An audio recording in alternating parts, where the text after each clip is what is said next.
Blog Talk Radio.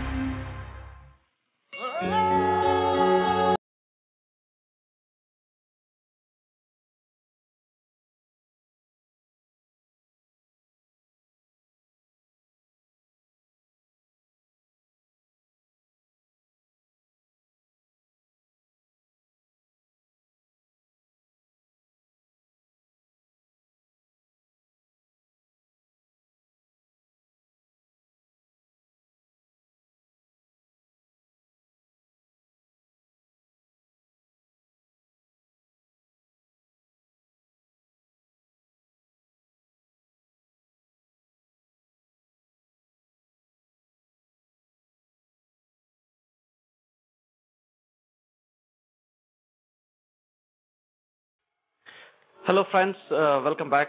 This is NRI Samai, live from Los Angeles, and we have Ravi Kuchimanchi garu live on air right now. Thank you very much for tuning into your community radio, NRI Samai. Weekend after weekend, we have brought to you some incredible people on NRI Samai, giving perspectives, sharing experiences that were simply out of the ordinary. We couldn't have done without your feedback, your comments, and your support, friends. So please keep it coming and keep pushing us and motivating us. Today we have Ravi Kuchimanchi, who in 1991 started a simple initiative to give back 1 hour to the community every week. This laid the foundation for what went on to become Aid India. So 21 years later, Aid grew into an organization with chapters in all major cities in the US, India, enabling volunteers to work towards sustainable development in India. So Ravi garu, welcome to our show. Thank you very much. It's a great honor to have you on our show today. Thank you, Srikant. Thanks for inviting me. Thank you. So Ravi, just to not waste any more time, and then making sure our listeners get as much as possible from you, because your time is very valuable. So I wanted to talk about the recent awards that you've got, the Global Contribution to India Award from Times of India. First of all, congratulations to you and your Aid team for being selected for Global Contribution to India Award.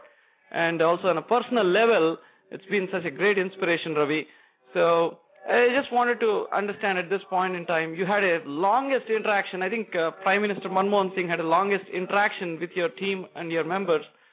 So it ranged from farmer suicides, drone attacks on RTI activists, and human rights violations, and other very important things.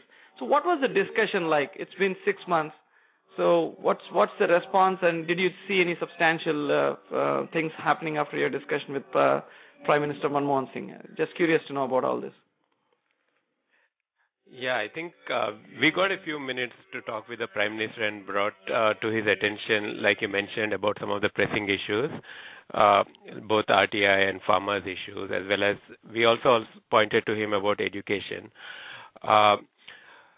So the Prime Minister actually listened to us, and he had a few questions. Like one of the questions I think which made sense to me that he asked was, he said that people tell me that if we give more powers to the panchayat, to an extent the problems of corruption and so on will be reduced.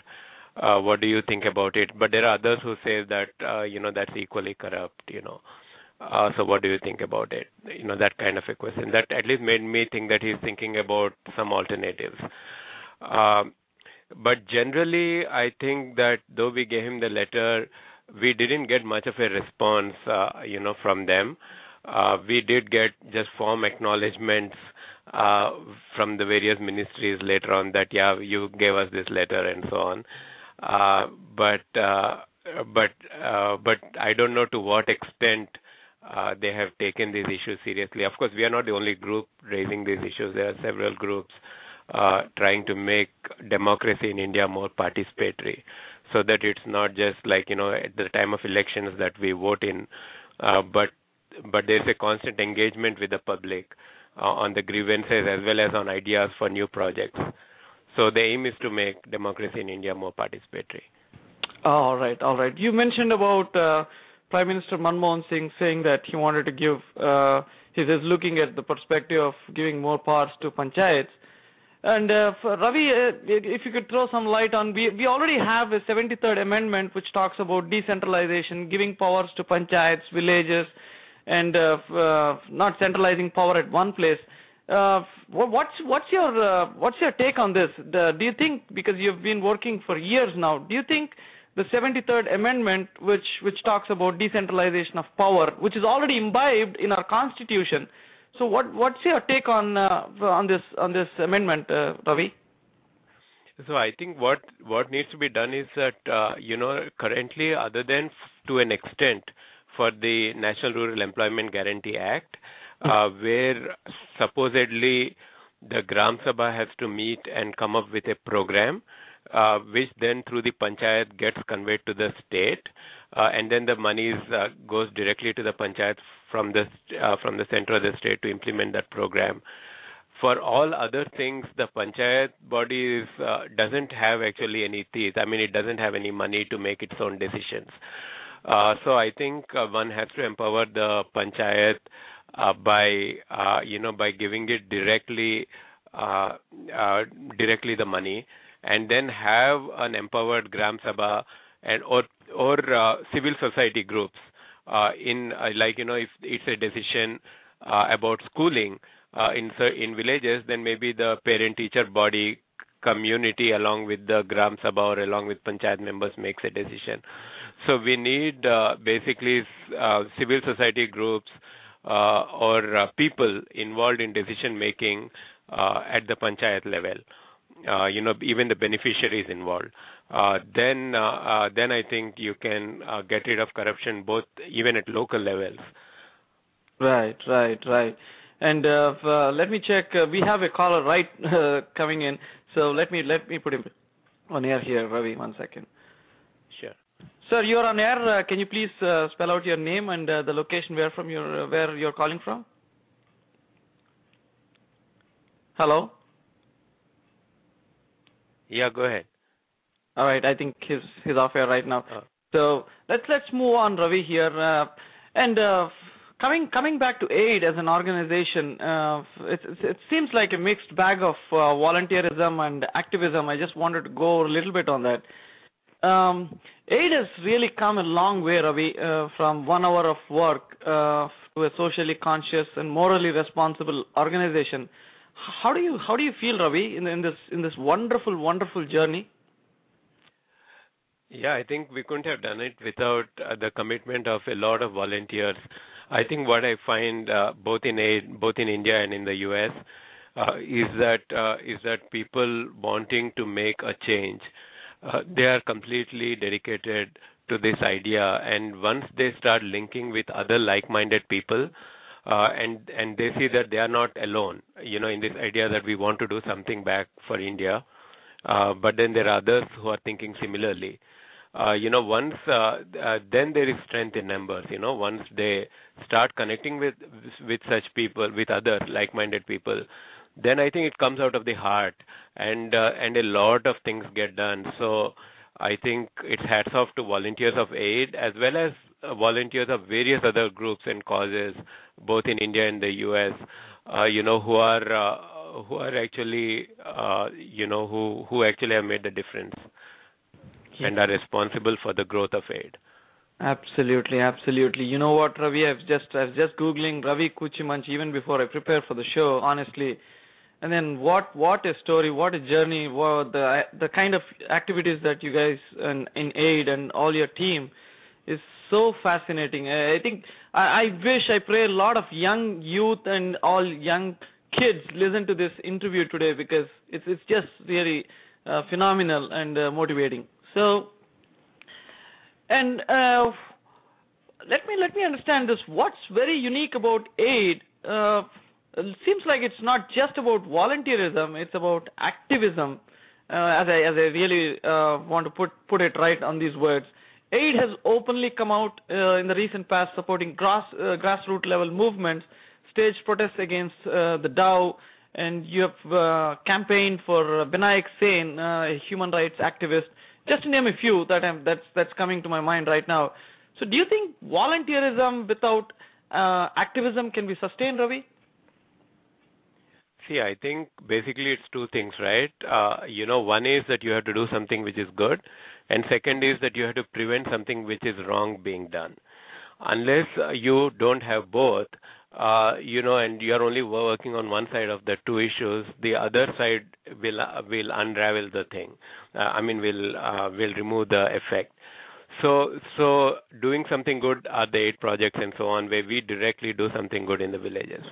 But preventing something wrong being done, preventing injustice, is an equal side of the same coin. And aid is into doing that, and I think more groups need to do that too, both from the US and from India. I think this has been a significant contribution for aid, like you mentioned, Binayak Sen. Now, it is not surprising that aid has taken a stand again, in favor of this doctor who has spent his life trying to give medical support to Adivasi regions. And then when he started questioning why Adivasi's condition is the way they are, and started challenging the government's role in this, that's when he got arrested.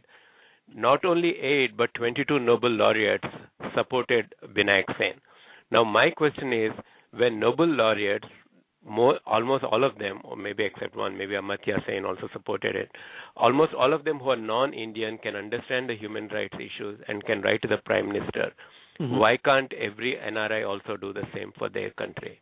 And for a doctor like Binayak Sen, why is it only 8 that did it or why is it only 8 and very few groups that did that? Why not more? Right. Absolutely. That's so it's a shame. Like human rights is something that people of all countries understand, right? And I think educated Indians need to understand that they can make a stand for social justice and human rights issues. That in fact, highly educated people like Nobel laureates are making those stands with Amnesty International, with organizations like AID, and so they should not feel that making a statement supporting a social activist or a social cause in India is something which is not a cool thing to do. In fact, I think they should think that that is the right thing to do, because exactly. It is as important to support an activist who is fighting against the government as it is on things wrong, on things that the government is doing wrong, as it is to support a social worker who is doing something wonderful. Absolutely. I want all the listeners to just Google for Binayak Sen. I wish everyone understands that human rights activist has been neck to jail, and I think he's been for more than a year or close to a year in jail, which is really sad. And I wish to personally congratulate the A team to pitch in and then do your part in supporting that great cause, Ravi. So I have Nagendra from New Jersey on nrisamai.com chat window, and he's saying, Srikant, can you step back a little bit? I wanted to understand what's the story and the tipping point behind Ravi starting AID. Can you throw some light on that? Yeah, so basically there's no real tipping point. I mean, I came to the US to do my PhD in physics. So as graduate students, I found that I guess you look at India differently, once you're out of India, and in the US, the whole of India looks like you look at it with one view, and you get maybe a sense of an overview rather than being lost in the details of things. So anyway, I found that the Indian community in the US is oftentimes discussing issues that are relevant to India.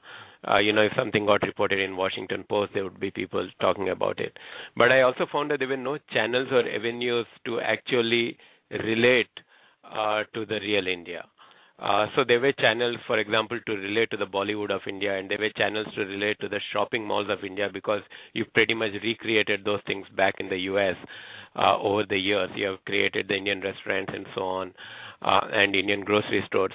But India is not only Indian food or Indian culture, right? It's also the people of India, the people of the villages in India. We relate as much to them as we relate to Indian food.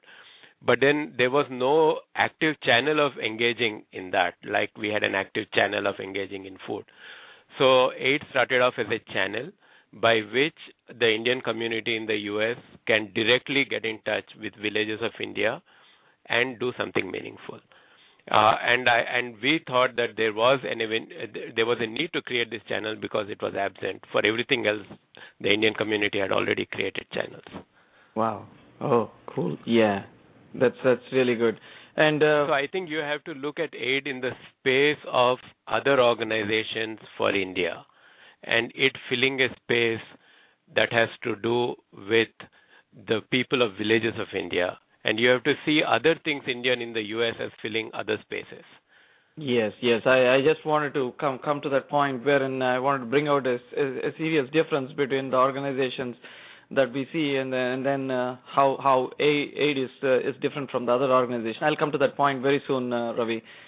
And we have Nagendra again back on nrisamai.com live chat, and he's saying it's really sad listening about Binayak Sen. I think it was not broadly covered in the media as well. So why in a democratic country like India, social activist was arrested when we have right to freedom, right to voice our opinions? Can Ravi help a little bit more understand, let us know why such an incident has happened in India? Is it quite common that such things have happened? It's the first time I'm hearing this. Yeah, see, that's a good question, Nagendra. Unfortunately, it's a very sad situation, and I think this sort of a thing is getting worse rather than getting better, in the sense that when social activists are pointing out deficiencies in governance, then the government instead of trying to work with them and resolve the issues, is oftentimes on a path of trying to delegitimize the activists by using force to either defame them or to arrest them. And as you know, there's also currently the India Against Corruption campaign going on, and similar tactics have been tried against the people of the Anna Hazare's team. I don't understand the strategy of the current government, and it seems to be just getting worse. I think it would be better if it actually works with the activists, as it did try, with Anna Hazare's team in May 2011. But I think that process it should continue to do with all activists. Including Anna's team, and as well as in various other issues. Currently, there are struggles with the government going on. So I don't know.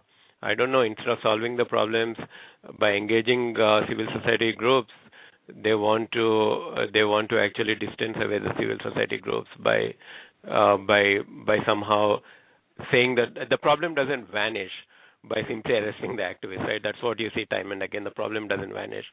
And there are two kinds of Indias, I think, right now. There is a Bharat, that is not shining. That seems to be at the receiving end of all of these problems. And when you stand up for this Bharat, the India, which is the shining India, is coming down very heavily on the Bharat. And instead of trying to work with Bharat so that both Indias can go up together, one is being actually put down by the other. Right. Definitely. And I think it probably requires statesmanship in politicians. I think that's the word statesmanship is used in Indian politics, but you really do not. Today, I think India is lacking politicians who can say that yes, who can make that daring decision to actually work with civil society groups. It should not be a daring decision, but it has become daring today in politics. They should work with civil society groups and address problems instead of harassing civil society groups.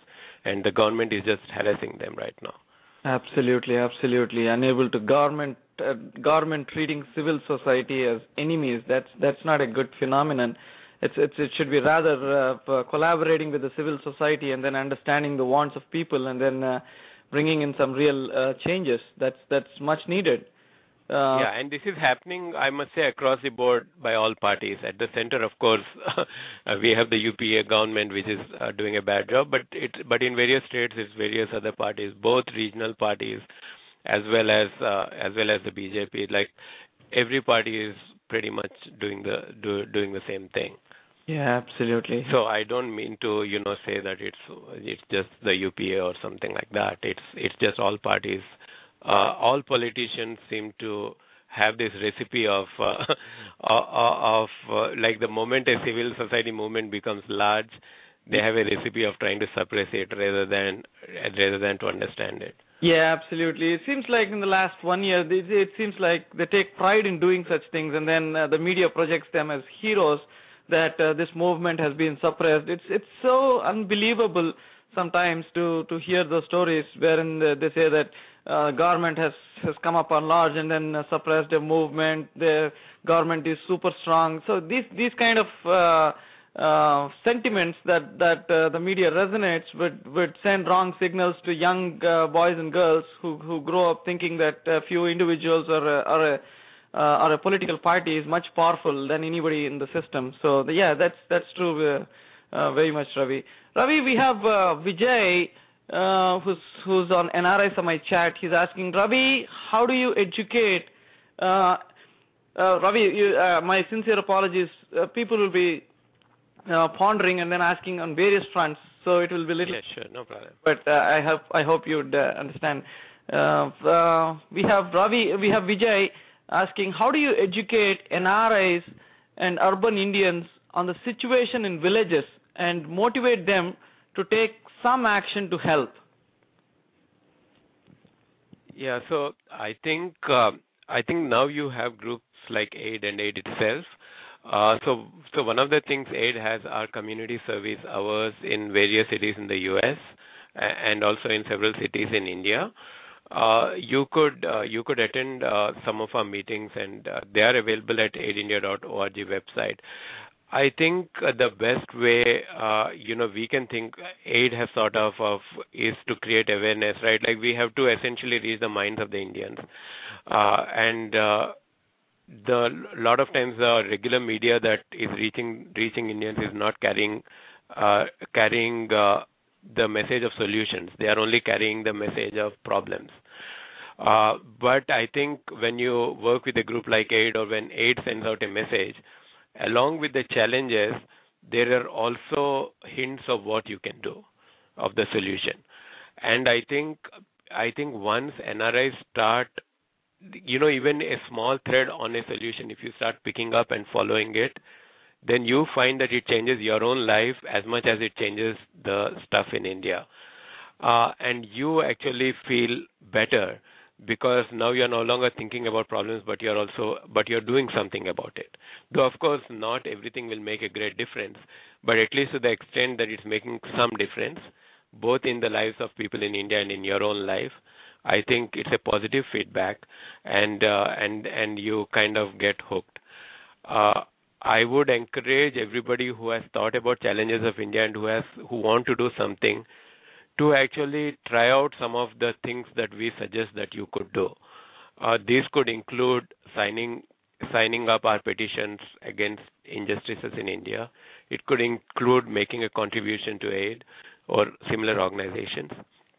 It could include visiting villages when you go to India. Just along with visiting your family and shopping malls, just visit some of the projects, some of the villages where we have projects. Or if there are no projects, just visit a village and find out how things are. And I think it'll connect you up. I think if you do these kind of things, and it could also, where you are locally, it also includes trying to find out whether in the US or in India, maybe working with local farmers, trying to understand why there is organic produce in the markets, and trying to understand what fertilizers or too much pesticides are doing to the food cycle. I think these kind of things also you can do. You can wear, like Gandhi said, wore khadi, and that also represented a cloth that was giving livelihood to the village. And he said there is more beauty in khadi than in anything else. So I think change the way you spend money to spend money on things which are made in villages in India, which are locally made, and so on. Very good, Ravi. I think these are some of the can-dos, and when you do these can-dos, then you start seeing that it changes your own life, and you start meeting other people who are on the same path, and that gives you more ideas to do things. All right, and Ravi, we have Bhagat who's just put in a message on how many projects does AID execute. And can you take one example of a project that's successfully running right now? Yeah, so AID has about, I would think, between 70 to 100 collaborations ongoing at any time in India. And an example of a successful project I would like to give two examples. One is in the watershed development area. So in a village called Suradi in Maharashtra, it's a drought-prone village. So now the people in this village, we came to know across one person called Ashok, who is from the village, but he's working with the science movement, and he has an undergrad degree and so on. He's probably the first educated person from this village. So he pointed out to us that what he would really like to do for his village is to do watershed development, because the village has drought every year. But then it has streams of water in the rainy season. So his idea was, if we catch water where it flows by building small bunds, then the groundwater in the village will be recharged. So what AID did was roughly work with him and the Gram Sabha of this village for about 4 to 5 years. Every year we supported building of some bunds, and within 4 or 5 years, this village has become water surplus. The entire bonded, the water table in the village has come up very high. All wells are now full. There are streams flowing. The agriculture crop has succeeded. There are several tractors now in this village. All bonded labor has disappeared. Everyone who was a bonded laborer now owns at least some cattle, even if they don't own land, and they are through milk they are able to sustain themselves through the milk of these cattle. So it's made a sea change in this village. So that's an example of a watershed development program. The other example I would like to give is about our Eureka program, which is a education program, in Tamil Nadu, and in Bihar, where our volunteers of AID India are working, and AID has supported this work, are working very, very hard to improve the literacy, to improve the basic reading, writing, and math skills of children in the primary school in India. And I think this project, this particular work, is over tens of thousands of schools, and is really one of the most significant programs of AID, where we have reached to a lot of people, a lot of children. Wow, very good, very good. This is really inspirational, Ravi. And a lot of questions coming in on NRIs and how they could contribute. Can you help us understand, Ravi, because a lot of people are asking this, can you help us understand how people who are motivated can start a chapter, or a group of people can come together, and then through AID, how can they contribute back home to their villages, or what's the procedure? If you can touch base on the series of steps that they could follow, start a small chapter in a small town in United States or any overseas place. If you could elaborate the procedure, that would be great. Yeah, so AID basically has several chapters in the US. It has about 30 or 40 chapters, but of course there are several more cities in the US where we don't have chapters. So if you are from an area where AID does not have a chapter, then what we would like you to do, and you are interested in starting an AID chapter, then you have to get together about 6 like-minded people and start meeting regularly, either once a week or once in 2 weeks. And then, you should write to us. My email address is ravi@aidindia.org, or you visit AID India's site, AID site, and write to any of us and say that you want to start a chapter of AID. Then for 1 or 2 years, you would be just called a starting chapter. And we will assign you a buddy chapter, a chapter near you, which will guide you through the aid procedures. Once a chapter raises, so your basic activities you would take up are some fundraising. We ourselves, when we started aid in 91, a group of us students got together and started donating $10 a month. And we started asking our friends to contribute to it. We figured that this was the kind of amount we spend on a pizza or something every month. And we could easily spend that kind of money on supporting a village in India. So you basically you contribute yourself whatever you want to and ask your friends to contribute. And we require chapters to at least raise about $2,000 a year. So once the starting chapter raises about $2,000 a year, which is not a high target, and it has about 6 people meeting regularly, either weekly or once in 2 weeks, then and it also takes up a project in India and supports it. Once it goes through these 3 steps, then it becomes a formal chapter of aid. Oh, very good, very good. And the other things that we have are that the chapters also should broadly understand the ideology of aid. We are an extremely secular organization or pluralistic organization, so we believe equality of all religions, and I think this is a important thing to understand in aid. The other thing to understand in aid is the fact that aid is both. It has Sangharsh, Nirman, and Seva. It has 3 pillars basically. You can do projects with aid. You can fight injustice, using your voice, and you can volunteer your time. So Sangharsh, Nirman, and Seva we find was a great aspect of the Indian freedom struggle, and we learned this from the current struggles going on in India. Various Indian groups actually, which are very effective, have this idea of Sangharsh, Nirman, and Seva. And aid adopted this by looking at some very successful groups in India. Okay, all right. Very broadly said. Yeah, very nice, Ravi. I think a lot of our listeners have got a sense of how they can group together and how they can start off a small chapter and then initiate their passionate energies towards the betterment of our country. So, Ravi, you've mentioned about a watershed project. I was curious because very recently we had a panel discussion on NRI Samai with a bunch of young NRIs who went back home and then they're working for some rainwater harvesting projects. We had Swati Ram. She was an ex-Infosian and she's right now with Youth for Seva. And we had Kiran Challapalli, an NRI who spent 10 years and went back home. He's a rainwater harvesting enthusiast, a water conservation enthusiast. And we had Kumar as well. So I was just wondering, when you're talking about watersheds, what's your perspective on rainwater harvestation? Because a lot of these folks who came in on NRI Summit last week were mentioning to us that rainwater harvestation is something we should seriously consider to improve the soil profile, to make sure the water seeps in properly, and then we can store the water for when it is really scarce. What do you think, Ravi? Yeah, I think both watershed and rainwater harvesting to an extent are interchangeably used. But where rainwater harvesting may be exclusively used is in collection, using rooftops and so on.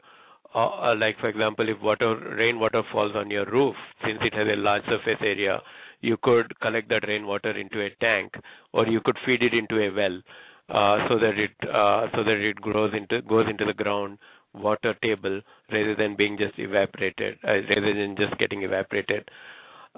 Watershed development, I think, is more holistic in the sense that you take an entire watershed and basically do everything in that watershed, including dig trenches. So you dig like pits of say 1 foot by 1 foot or 1 meter by 1 meter area, and you space them. So when rainwater can collect in these pits, you build small bunds along the flow of the water so that they act as speed breakers, even if they are not cement bunds, but they're just rocks. They act as speed breakers so that the ground then has more time to absorb the water. So, and then you also can do some afforestation kind of activities so that the roots of the trees can again slow down the water. So watershed development, I think, is a more holistic term. It's used for all activities. Rainwater harvesting might be used sometimes for very particular cases of doing things like rooftop rainwater collection. All right. All right. I think both are important. In general, we have even found that collecting rain on rooftops of houses and feeding the wells has improved the situation. Oh, all right. Okay. So, friends, this is NRI Samay live from Los Angeles, and we are in conversation with Ravi Kuchimanchi, founder of AIDS.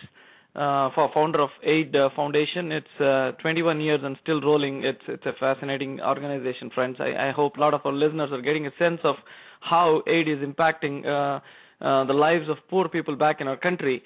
So we are in conversation with Ravi Kuchimanchi. Ravi, coming back to a little bit on the lighter vein, I'm sure you have impacted hundreds and thousands of people. It's a curious question to understand. In this 21 years, there have been many incidents or causes that you have supported. Any individual you have come across who has left some profound impact on you? Can you refer to a few people who's impacted you as a person? See, personally, I think the most profound impact on me has been that of Medha Patkarji. So when Aravinda and I went back to India, we spent quite a bit of time with Medhaji and with Medha Patkar, and we visited the Narmada Valley villages and saw the struggles. And we also saw very closely, how motivated Medha is. And she really, dedicates her entire life for the cause, and how good she is in terms of getting people involved, in terms of negotiating with the government, and how great a respect both that she had both from the government officials. We found that police officers who had come to arrest her because she was on a satyagraha and the government didn't know what to do because they didn't have land for rehabilitation for the Narmada Valley people. So they would actually then order people to be arrested as if jail is the only place for rehabilitation, So we found that the police officers who came to arrest Medha would touch her feet before they arrest her. And you hear these kind of things happened during the British era with Gandhiji. And when you see that some of these kind of things happen with today's social workers and social activists also, it's pretty inspiring. And I think Medha has been, and she has also stood in waters of the Narmada Valley to give up her life for the cause, and we have stood sometimes in support with her on the side. But she and maybe a group of 2 or 3 people like Geeta and some of the Adivasi people, typically one of the Adivasi villages, one of the farming villages, and maybe some other social activists would stand with the idea that even if the water reaches their heads and they die, they will not move. And that would then draw the attention of the nation to the Narmada Valley, where there is no electricity, there are no TV cameras, so it's a burial ground essentially, right. Where you can simply destroy 245 villages, and the water would look calm and quiet over all of them, and there would be no evidence left of these villages, right? So this is a strategy to draw the attention to the injustice that's happening, and to say that yes, we are with the tribal people and they are not alone. And I think Medha she commands a respect of not only the civil society but also of the government, or at least of the good people in the government. And I think a lot of movements are inspired by her. Wow, what a story. Touching Medhaji's feet before arresting. What a person. And truly, we at NRI Samay are trying to get leads and trying to bring Medhaji on air very soon. So what a person. Very good, Ravi. Very motivating to hear all these stories. So we have Bhagat, who on NRI Samay chat is he's from Verdana, from Virginia, I think. So can you comment on AIDS anti-corruption effort and what aid has done on this front. Can you throw some light on that, Ravi, please?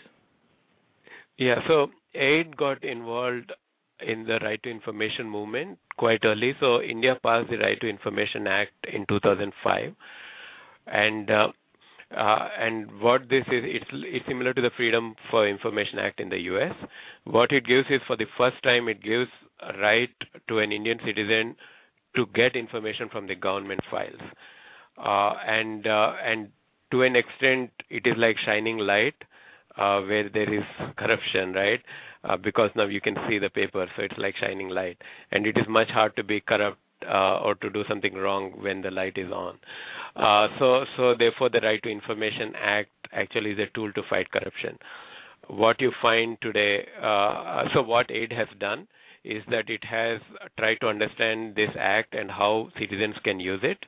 It has supported projects and supported activists who have created awareness, and it has trained people to file right to information applications. So today, supposing you apply for an electricity connection or you apply for a ration card and you don't get it, and the past custom was to give a bribe and get these things.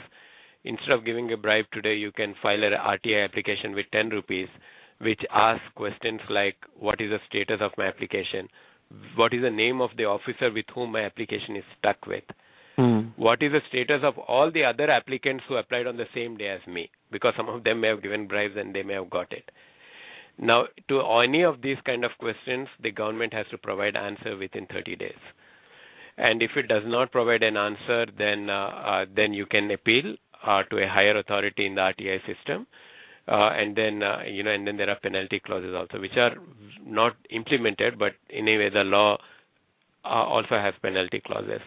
So one of the things activists are trying to do is to have the penalty clauses implemented. So in general, RTI works. What you find is that within 30 days you would normally get an answer, or otherwise you go through the system of appeals and you get an answer. And oftentimes, instead of answering, your work gets done. So a person who applied for an electricity connection, didn't get it, files an RTI, is more likely to get the electricity connection rather than get an answer why he didn't get it. So the government will either give you your passport or give you and so on. Hello? Yes, I'm here, Ravi. Yeah. So then we are also using RTI for government programs. Like, for example, if there are Anganwadis, 0 to 5 years of age group, the government has to provide every child in a village with some, and pregnant women in the villages with some food support. And oftentimes the Anganwadi system is more corrupt than the education system in India.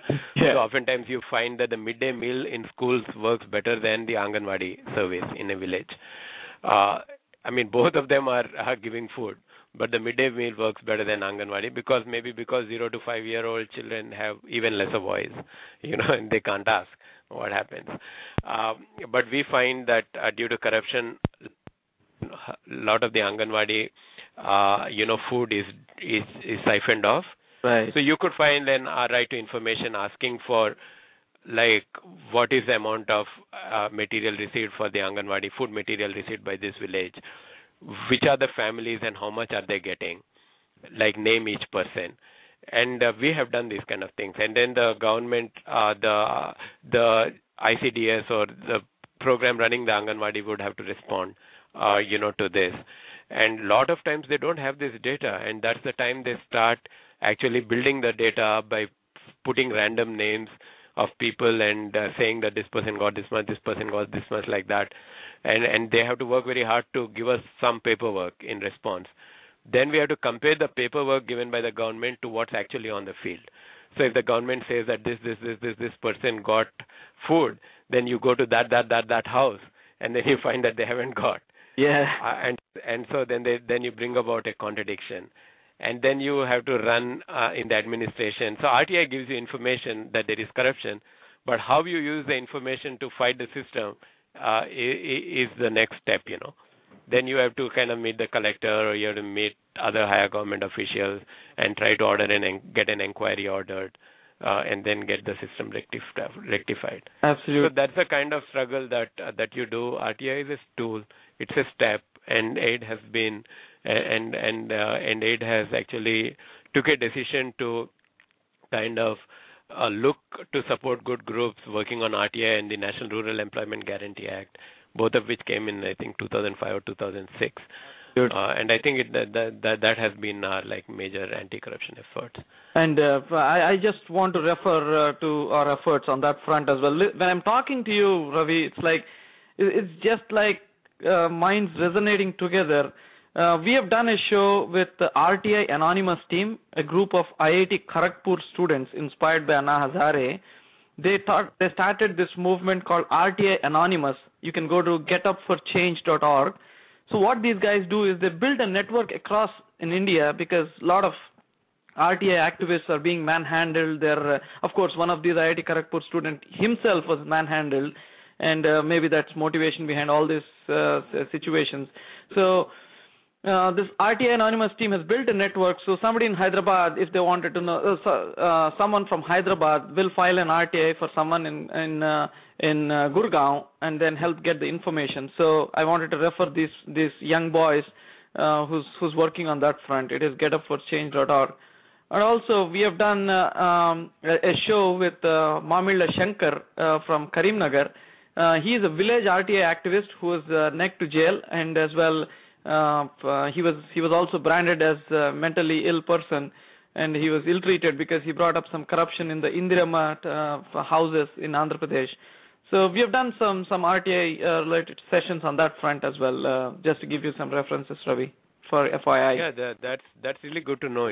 That's excellent because you have to use these new tools. So that's what. So you are actually looking at the state of the art. In your program, you are looking at what's happening today in India, and like anything else, even in doing social work, there are state of the art things, and I think using this kind of internet media, using tools like RTI, and knowing exactly what is the pulse of Indian movements today, I think that's really important and that helps. Right, absolutely. You mentioned about RTI, AIDS effort on the RTI front. In USA, aid has set up an anti-corruption fund and team as well, I suppose, that has helped support activists in India as well. And you guys have forced Indian Embassy in Washington, D.C. to implement the RTI Act. So can you throw some light on that? I want a lot of NRIs who are listening to this show to get a perspective that RTI sitting in United States or any overseas place, somebody can file an RTI. Can you throw some light on that front, Ravi, please?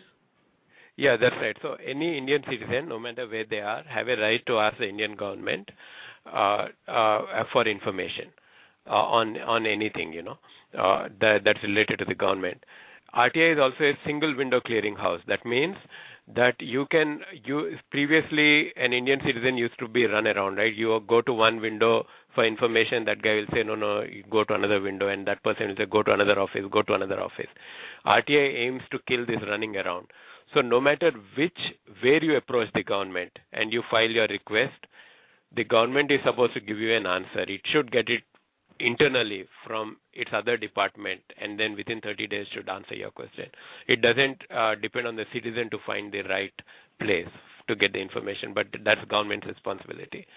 So in principle, since the Indian Embassy in Washington, D.C. is part of the Indian government, an Indian citizen abroad can file an information request to the Indian Embassy to ask it to provide information of any department of the government. It does not matter. It doesn't only have to be the Ministry of External Affairs or something like that, or the Foreign Ministry. It could be of a lot of times Indian citizens have information needs who are in the U.S., have information needs about their parents' various pensions and so on, or about ration cards and so on, or passports, various things to do with various different ministries. Right. In principle, RTI Act allows any Indian citizen to file for that information anywhere. So you should be able to file with the Indian Embassy and get information on anything in India, and with the government of any department. But somehow the Indian embassies were originally not accepting RTI applications. Now after we and some other people did this kind of campaign, they started accepting RTI applications. But then they have restricted that to only deal with the embassy matters or with that ministry where the embassy is, while we say that the RTI actually does not have that restriction. The other bottleneck was, how does you have to pay 10 rupees? How does, how do you pay that in dollars? This was the other thing. So I think there were some of these kind of bottlenecks. Some of that are being resolved. The embassy started accepting checks in dollars, and they required evidence of Indian citizenship. Your passport copy was enough. But I don't know the latest on this. I heard some recent news. I am not up to date on it. That the government has a better system now for the Indian NRIs to make the payment to get information through the embassies. Okay. However, on RTI there are two things, right? Like one is us asking for information, the other is a government suo motu displaying information. Section 4 of the RTI Act requires various agencies to put up information up front. It doesn't require citizen to ask. Such suo motu display of information is currently happening only in one scheme of the government that I know, which is the National Rural Employment Guarantee Act. Right. But I think, and that is happening at least in some states, may not be all states. But I think that kind of suo motu display of information the government has to do in all the departments. Right. And you've been mentioning about your efforts on the anti-corruption side as well. I wanted to bring in a recent conversation we had with Rajaram Boji. He was the head of Konkan Railways. He's the man who invented the Skybus and as well as anti-collision device that refrains from trains colliding with each other. So of course he has got some 70 other patents on his name. And he was on NRI Samay recently. He brought up a very, very interesting point, maybe something that Aid could look into. He says that Anna Hazare and their team are effectively working, and then they brought in the national movement on corruption. That's true, that once a corruption has happened, how do we book them? How do we get them to books? And how do we prosecute them? But Rajaram Boji has brought in a very interesting point where he says, we have to really look into the root cause of this problem. He says we have to amend the Official Secrecy Act, which will restrict from corruption happening even before it takes shape. What he says is, for any corrupt act in our country, he says that there would have been a GO or a document pertaining to that specific act. Right now, just the GO is being put on the public saying that this is the government order. But what Rajaram Boji was saying was, all the papers that resulted in that specific GO, wherein you give, for example, Gali Janardhan Reddy, who was digging the forest and then the iron ore and then shipping it to China, there would be background documents that will result in that specific GO giving an individual or a private organization some powers. So he says, while in the process of generating the GO, all the papers should be put in public, so that as soon as these papers are put on a public website, like he did for Konkan Railways, he even avoided corruption when a minister was forcing him to do something, where he told the minister that I'm going to put all these papers on public, and then people will see it. That's when the minister backed off, saying that I don't want to get into this. So he was saying, this Official Secrecy Act is something that Anna Hazare's team or any organization that's fighting against corruption should seriously think about. So when these papers are put on public, he says some or the other person will keep an eye, like how you're doing, how we're working on RTI Act. Somebody will keep an eye and then raise this red flag saying that, hey, I've been watching these papers and something is going to happen very soon. So, and then somebody will file a public interest litigation or whatever it is, and then immediately the court might order a stay even before the corruption happens. So I just wanted to bring in that perspective so that you can also think, or your AIDS team can think, on these lines as well, Ravi, just to bring it. Yeah, absolutely. I think so. I think with RTI Act right now, file notings and some of these files would be made public, but I don't know how the Official Secrecy Act, I mean, obviously he's from the government and he has experience in this, so I think what he's suggesting makes a lot of sense, and I think it's a very, very good idea, and we should see how it works. Sure. So I'm not kind of an expert in this particular act, nor do I have expertise in this issue. Yeah. But it makes sense that that along with the final government order, you also give out the supporting documents which led to that order. That's true. Like making the entire file public. Yeah. Yeah, he has a point. He says that right now all that is happening is we are playing the police and thief game, wherein the thief will rob something and then you run behind him. He says, I think a proper implementation of the RTI Act would actually lead to that, because sumo motu the government has to make public all the documents, including file notings. Yeah. So I think he can demand implementation of that using the RTI Act itself, I think. Yeah, he was also talking about some difficulties in that process. He was writing to Anna's team and other things. So it's a good story. If whenever all our listeners, anyone who wanted to go back and listen to that show, you can go to youtube.com/NRI Samai. And Dr. Rajaram Garu has been a bureaucrat for more than 35 years, and he has got a fair enough point in what he's talking about. So that's one thing I want to bring about. So, Ravi, quickly jumping on to, I'm sure we are running short of time here, but I want to get on to NRGA.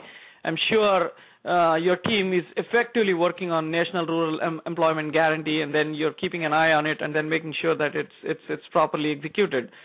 So you've done extensive work on that.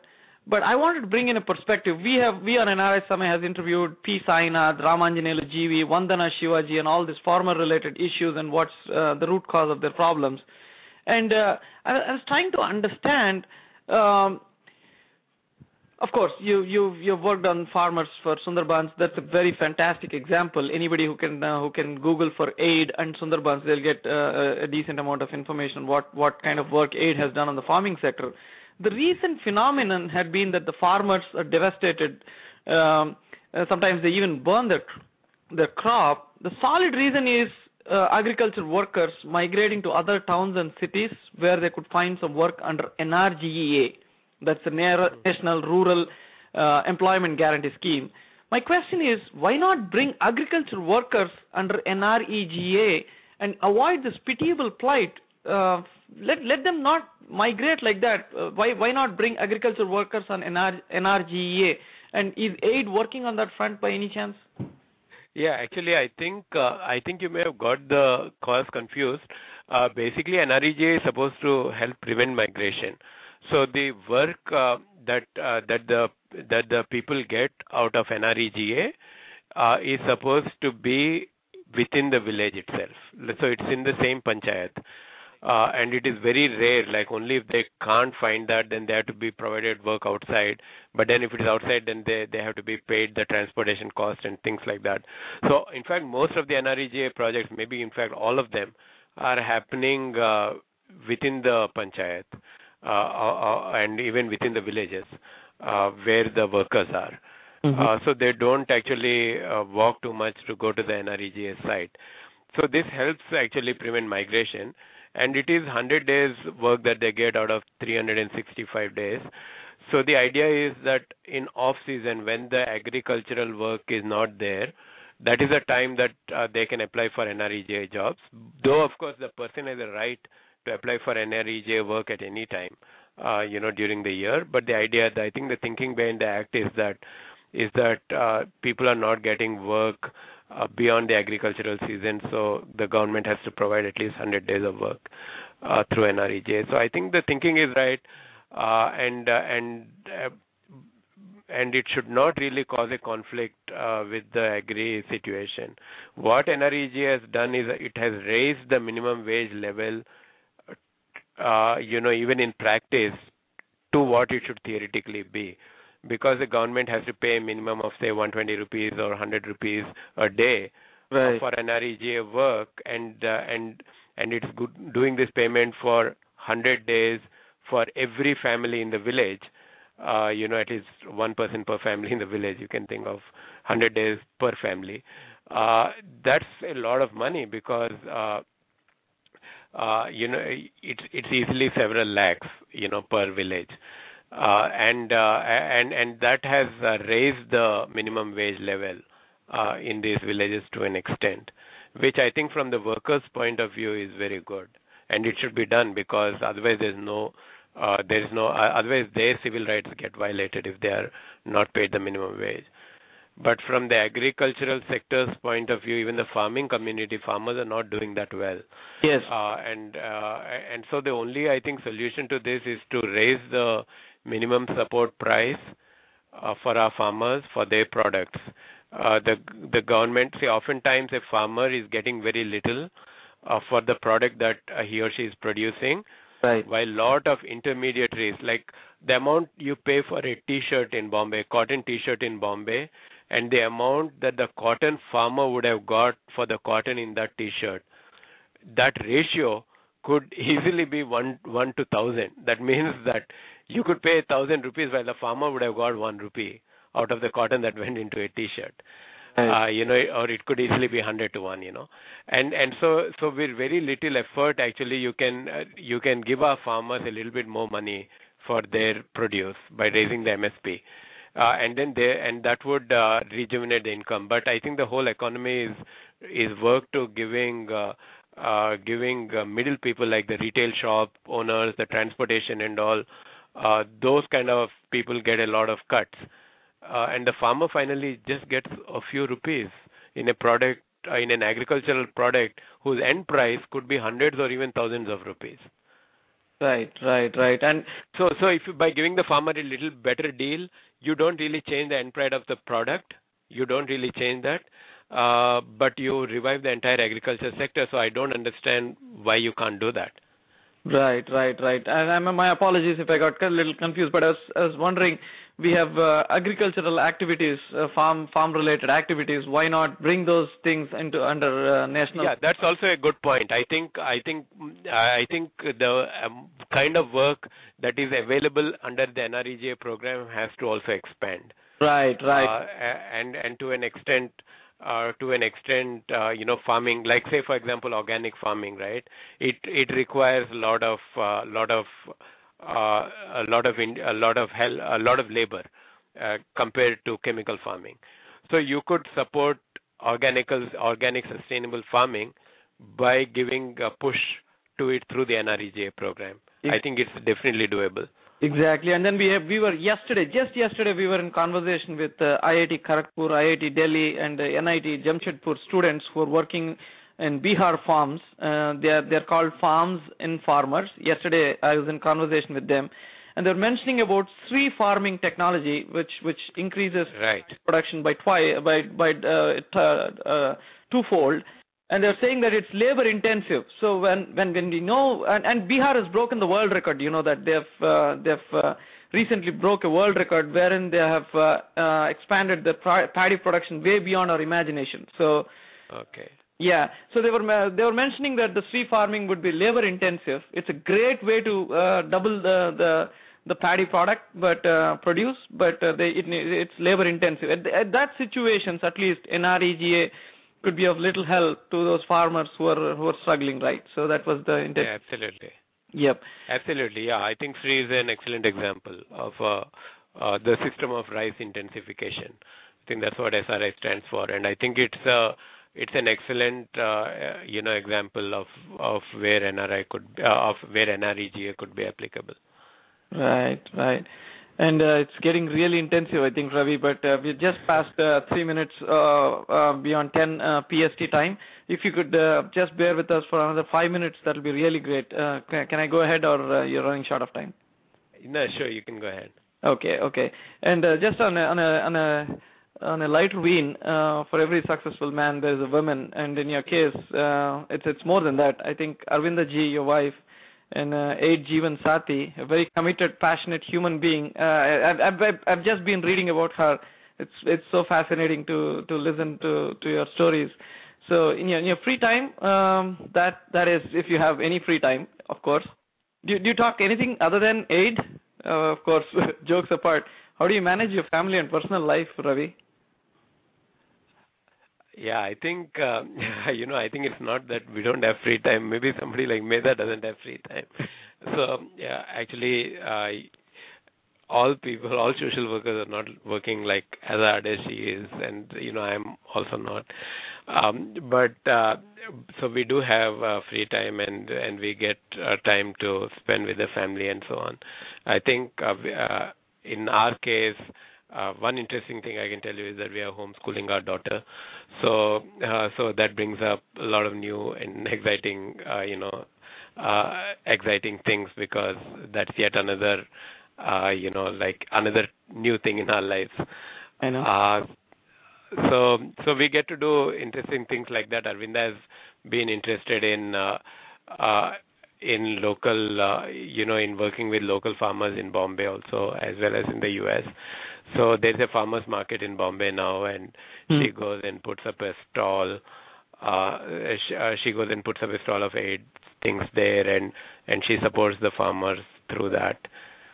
Oh, very. I think, and wherever we are in the U.S., we try to connect aid volunteers, as well as personally we are connected to cooperatives in the U.S., the cooperative movement, which in the 1980s was the one which actually brought things like organic farming and all on the menu of the Americans. And now, of course, they're available in all the mainstream shops as well. But previously they were only available in food co-ops and so on. So Aravinda is very passionate about this kind of stuff, and it kind of complements the kind of things that I am interested in. And absolutely. And so I think it works out well together. Absolutely awesome. Absolutely awesome. And we just can't have this out of our focus. A lot of people ask about your story and connecting it to the movie, Sharukh Khan's movie Swades, and I wanted to touch base a little bit on that, Swadesh, and how is the Belagaon, the transformation that aid has made, and can you throw some light on connecting that story with generating electricity in that small village? Can you a little bit? Yeah, sure. So actually, Belgaum is a village in the Narmada Valley. It's one of the last of the 245 villages to come under the submergence of the Sardar Sarovar Dam. Now, though this dam is supposed to generate some amount of electricity, like 1,450 megawatts, not a single electric line is actually going from the Sardar Sarovar Dam to the displaced Narmada Valley villages. So when these 245 villages are displaced, the lower, because these are all many of these are tribal villages, the lower parts of these villages will be displaced by the water. The upper parts of the villages, because they're on the hilly region, they will not be displaced. So what you would think is that the first beneficiaries of the project should be the people who are paying the cost, the displacement cost. So you would think that at least the villages' upper parts, which are not being affected, as well as the other tribal villages in the Narmada Valley, should be the first to receive the electricity from the Sardar Sarovar Dam. However, no single village in this valley is getting electricity from the Sardar Sarovar Dam. The electric lines are going to places like Dhulia so that they can go to Bombay and other places in Maharashtra, to places like Surat so that they can go similarly in Gujarat and similarly in Madhya Pradesh. So all the states simply are just taking the electricity away from the valley.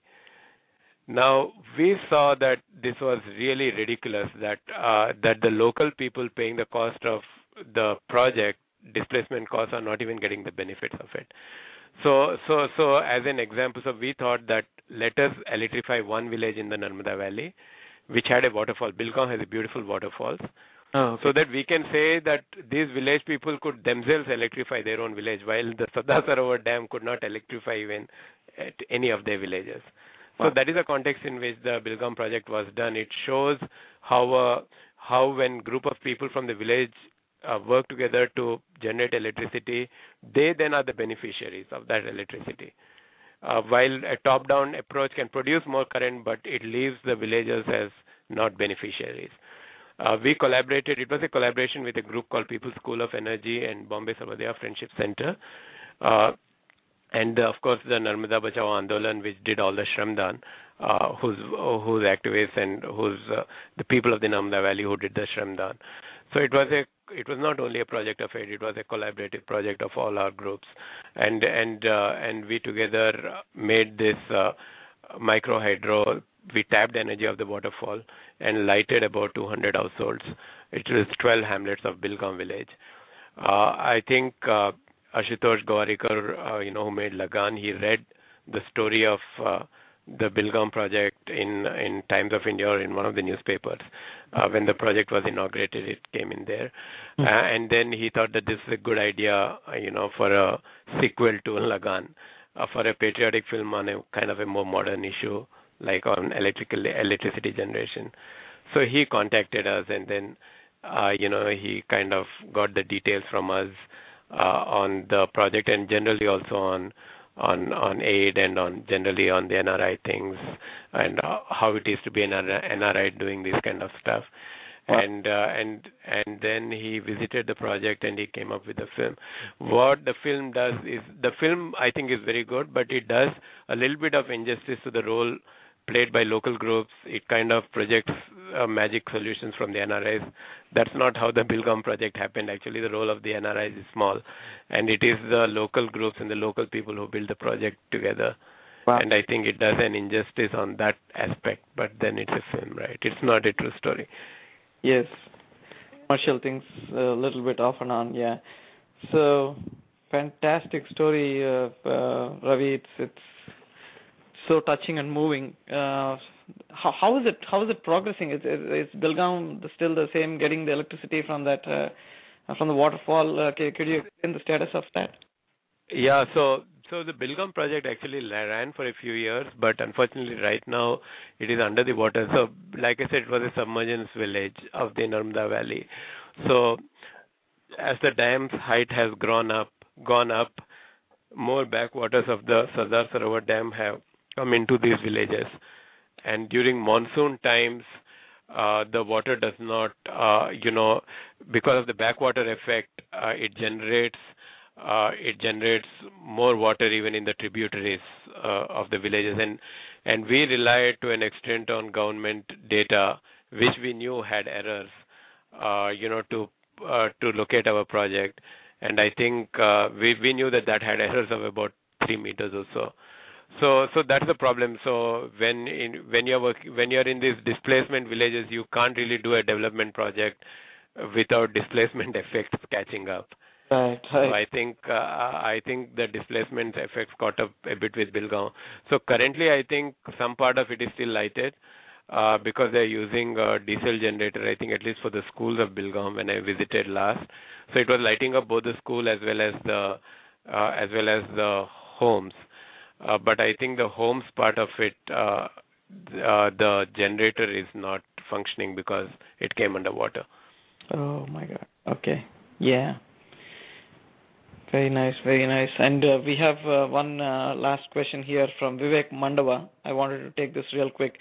AID does a lot of activities scattered in various fields. How do you prioritize your work between different causes to extract maximum value? Do you feel such a diversified portfolio, you're not diluting your efforts when compared to other NGOs that focus on one specific area?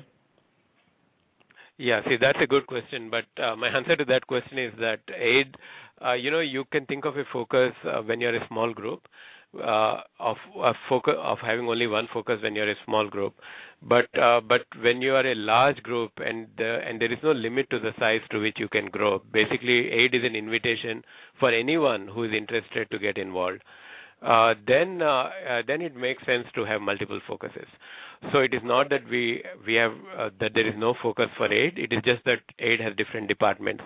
Each department has a focus of its own, and people joining in can choose based on their focus, based on their interest, what they want to get involved in. So we find that there are volunteers who are focusing on agriculture. There are volunteers focusing on education. There are volunteers focusing on corruption. And so there are different, different focuses, so to say, or different foci for AID. And I think that's natural. The reason we think that this is more efficient is that connecting to a village in India is a hard thing. But once you establish that connection, just limiting to just one area is a foolish thing to do, because that same channel can be used to parallel process anything that the village and you might want to do together. Right. So having finally established a channel to reach a village, if supposing you say we are only interested in one issue and ignore all the other issues that the village has, then you are doing a less efficient thing. Right. That's true. Yep. And questions are just rolling in. It's really giving me a hard time balancing out on the studio here. So we have one final thing for Ravi, just one final question here. We have Suresh from Hyderabad. He's asking, Dear Ravi, this is Suresh from Hyderabad. What's your message, both personal and on behalf of AID, to upcoming young generations? What do you think are the list of things that they need to worry about in the current political context? Yeah, I think that's a very good question. I'm not very sure under the current climate what my message would be, but I think one, it would be like not to lose hope, because the current climate, we were discussing in the show, is coming down very heavily on social activists. But I think there is always going to be a silver lining, and people should. Generally, the current generation has also shown that, like in Egypt, for example, like across the world, there have been revolutions, silent revolutions that have happened. And I think this can happen, and the current generation should, and the young activists should keep their hopes up and should get involved, and should also learn from some of the social workers. Like there's a lot to learn from people like Mehta. There's a lot for me to learn, from them, and there's a lot for you all to learn also. And learn some of the good practices of the older social worker generations, and use that along with the current tools. I think we can make a difference, but we need more people. What we find is a lot of people who are in the game are very good, but the number of people in the game are very small. So we need more people to join various teams and work with NGOs and campaigns, in India. Very good. And we had Sindhu also on NRI Samay chat who was saying that, Ravi, it's a fantastic story of yours to listen, that you returned back to India, and you have taken such a motivating decision to work for rural India. So that's one good message coming in here on NRI Samay chat.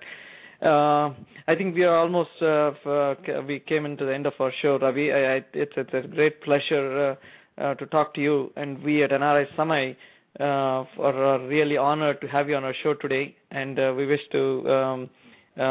your team and you very good luck in all your future endeavors, and I hope a lot of listeners have learned on how they can contribute, and how if there are a group of people who are motivated towards great causes that connect to the rural India, can form a team, form a chapter, how they can connect to you. If you could just once again let us know the contact points and whom they can write back to. That will be one more time, Ravi, if you could give us those leads. Ravi at AID India, you mentioned a few things, if you can come back on that. Yeah, my email address is ravi@aidindia.org.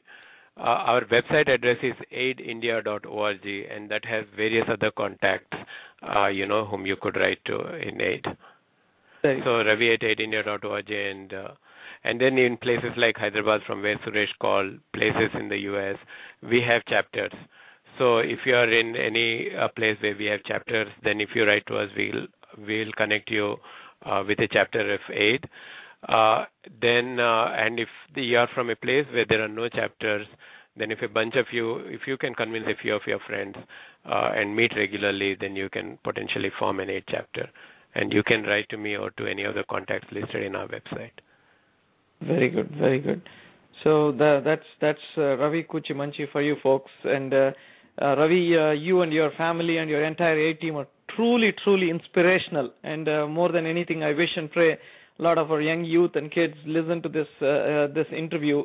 We have our archives on youtube.com/NRI Samay, and I wish all of them get inspired. Thank you very much. Thank you very, very much for giving us your time, and we really respect your time, Ravi. Thanks, Srikant, and thanks also for doing meaningful show, because I saw that, you were also mentioning you conduct these kind of interviews with very good social activists in India on a regular basis. So I think that's a really good cause that you all are working for. Thanks. Thank you very much, Ravi. Thank you. It's a pleasure talking to you today. Okay, bye. Yeah, that's it, folks. This is NRI Samay live from Los Angeles. Thank you very much. It's a great honor, each one of you listening to our shows, writing to us back, giving feedback. Some of you folks referring some fascinating people who are working for our country. So thank you very much, friends. Listen to this fantastic song right now that's coming in.